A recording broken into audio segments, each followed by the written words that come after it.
a small village in Uttar Pradesh called Surajpur.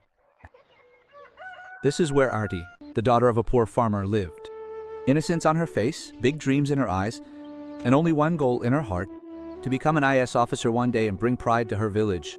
Arti's father, Ram Swarup, often used to say, "Daughter, a person is poor by money, not by dreams. You just keep working hard. One day, God will surely reward your hard work, Arti." She would study day and night. When there was no electricity in the village, she would study by lantern light. When it rained, the roof would leak. Yet her books were never closed. The villagers would make fun of her. They would say, "Girls don't become officers." Learn to make rotis instead. But Arti would turn every taunt into her strength. Raghav lived in the same village, good-looking and educated. But Raghav was a very obedient son to his mother. Raghav's mother, Shanti Devi, was famous in the village for her arrogance. She only cared about money and status. One day when she saw Arti reading a book by the field, she started laughing. One doesn't become a collector just by reading books. A poor man's daughter always remains poor. Arti bowed her head and simply said, Time answers everyone, Auntie. Shanti Devi did not like this at all. A few months later, Raghav and Arti's marriage was fixed. Ram Swarup spent beyond his means for his daughter's wedding. He even sold half of his land. At the time of her departure, he handed Arti an old diary. "Daughter, whenever you feel like giving up, read this diary. My dreams are written in it." Now these dreams are yours, Arti. Crying, she clutches the diary to her chest. The initial days of the marriage went very well.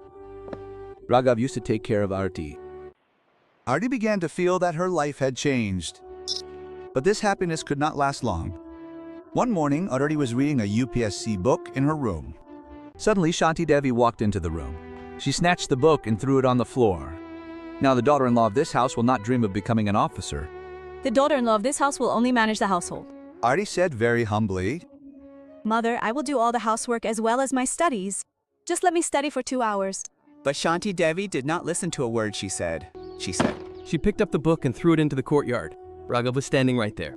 Arti was hoping he would support her, but Raghav only said, "Whatever mother is saying is correct. Now the time for your studies is over." Arti cried a lot that night, but she did not give up. When the whole house fell asleep, she would quietly get up and sit in the kitchen. And she would study by lighting a small torch. One night, Raghav woke up. He saw Arti studying. He said angrily, You still haven't forgotten this dream. Arti softly said, If I give up my dreams, how will I learn to live? Looking into her eyes for the first time, Raghav said, You can never become an IS. Hearing this, something broke within Arti's heart. But at that very moment, she decided in her mind, even if the whole world is against her now, she will never give up her dream. Days kept passing by. Arti would wake up at 4 a.m. She would clean the whole house, cook, wash dishes, wash clothes, and open her books after everyone had gone to sleep. There was sleep in her eyes, but fire in her dreams. One day was the last day to fill the UPSC form. Arti had saved money little by little for months to pay the form fee. She was very happy, but when she opened her cupboard, all her money was gone. She panicked and started searching the whole house. Just then, Shanti Devi said with a smile, What are you looking for? Tears welled up in Arti's eyes. Ma'am, I took your money myself. Money will not be wasted on useless dreams. Now the daughter-in-law of this house will only manage the house. No, ma'am. Ma'am, I took your money myself. Money will not be wasted on useless dreams. Now the daughter-in-law of this house will only manage the house. No, ma'am. Shanti Devi started the drama of crying. Look, son, your wife has started talking back to me. Without asking anything, Raghav scolded Arti loudly. If I see a book after today, it will not be good, Arti. Arti remained silent, but the pain inside her had turned into an even stronger resolve. A few days later, Arti started tutoring village children, and with that money, she filled the form again. When Shanti Devi found out about this, she threw all her books into the courtyard in anger. Some pages of the books were torn, some got wet, and some were burnt in the stove's fire.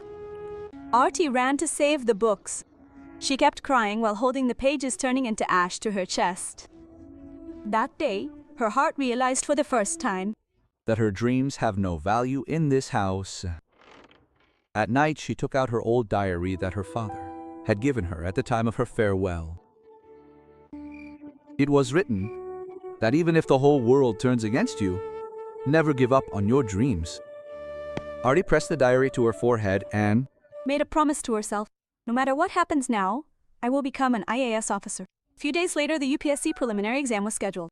Artie asked Raghav for permission for just one day. Raghav, please just let me go take the exam tomorrow. If I fail, I will never touch a book for the rest of my life. Before Raghav could say anything, Shanti Devi shouted, She is not going anywhere. If you want to live in this house, you must follow our rules. Artie pleaded a lot, but no one's heart melted. The next morning, when the whole village was wishing the students going for the exam, Artie was standing in the kitchen making rotis. Tears were streaming down her eyes continuously. At that moment, her mobile rang. It was a call from her friend Pooja. Artie, have you reached the center? Only an hour is left for the paper to start. Artie could not say anything. She silently cut the call. That day, the biggest dream of her life shattered before her eyes. But fate was yet to take her most difficult test. A few months later, Shanti Devi started pressuring Raghav to remarry. She would say every day, this girl is of no use to us. She neither brought a dowry nor does she listen to us. Leave